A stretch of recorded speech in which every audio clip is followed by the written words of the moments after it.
انسانی حقوق کے علمبردار ان کے منہ سے کوئی ایک لفظ نہیں نکلتا۔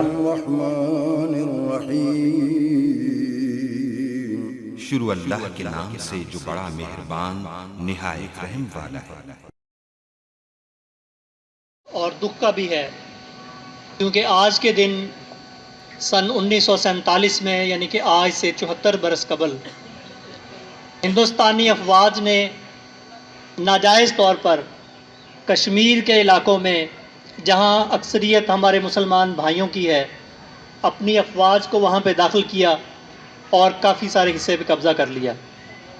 ہمارے مجاہدین، ہماری افواج اور ہمارے شہریوں نے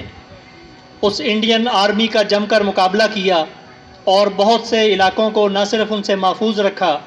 بلکہ بہت سے علاقوں کو آزاد بھی کروا لیا۔ ان میں ایک سپوت نائک سیف علی جنجوعہ نشان حیدر، ان کا نام بھی لیا جاتا ہے، جن کی کل برسی تھی۔ اس پروگرام کے آخر میں ہم ان کے اصالِ ثواب کے لیے دعا بھی کریں گے، فاتح خوانی بھی کریں گے۔ تو ہمیں اس دن کو یاد رکھنا چاہیے کہ یہ یوم سیاہ ہے، کیونکہ اس دن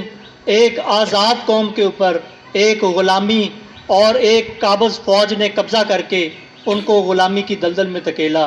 اور وہ آج تک 74 برس گزرنے کے باوجود اقوام متحدہ کے اور بین الاقوامی طاقتوں کے معاہدوں اور بے شمار قراردادوں کے باوجود وہاں پہ وہ قبضہ قائم ہے، اور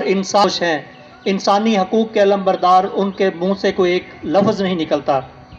جی ویورز، اگر آپ نے ابھی تک ہمارا چینل سبسکرائب نہیں کیا تو سبسکرائب کیجیے اور ساتھ میں دیے گئے گھنٹی کے بٹن کو ضرور دبائیے تاکہ اپڈیٹس آپ کو باقاعدگی سے ملتی رہیں۔